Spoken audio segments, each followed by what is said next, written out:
Is it a challenge to inoculate tomatoes with the ToBRFV virus? Yeah, over time we have now the experience that it's really easy to infect plants with the virus by infected clothes or infected tools. Just a short moment of contact will infect a healthy plant.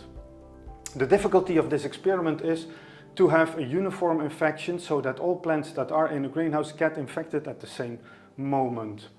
Right after our inoculation, we are testing whether the virus has been transmitted to all plants in the greenhouse, and 2 weeks after infection we could find virus in all of the plants. 2 weeks later we could see the first symptoms in our susceptible hybrids that were in the trial, and 2 months later we saw a very uniform spread of the symptoms across the whole greenhouse. What has our work in the quarantine glasshouse taught us about the virus? So after the experiment we know that we are able to uniformly infect a greenhouse. We know that the behavior of our susceptible and resistant hybrids that were in trial behave according to what we would have expected based on what we know from growers' greenhouses.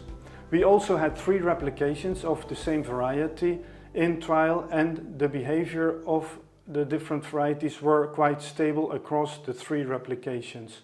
So we believe that we have good data to be able to predict the performance of our new hybrids under grower conditions. We believe we have a good tool in our hands to predict hybrid performance. And then, what did we learn about our own varieties in terms of resistance? Yeah, when we started out the experiment, we realized that we were testing under very tough conditions because the varieties were infected at the very early plant stage, much earlier than what would happen at the grower place. But in spite of these very difficult conditions, we were happy to see the performance of our beef varieties, our commercial beef varieties, Novero and Ferreira. They show very good behavior, a strong resistance under these conditions.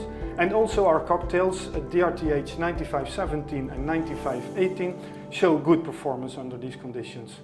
Next to those commercial, semi-commercial varieties, we also have a whole series of new hybrids in different important segments that are showing a high level of resistance. We are now evaluating the agronomics of those varieties to be able to deliver a high level of resistance in combination with excellent agronomics to the market.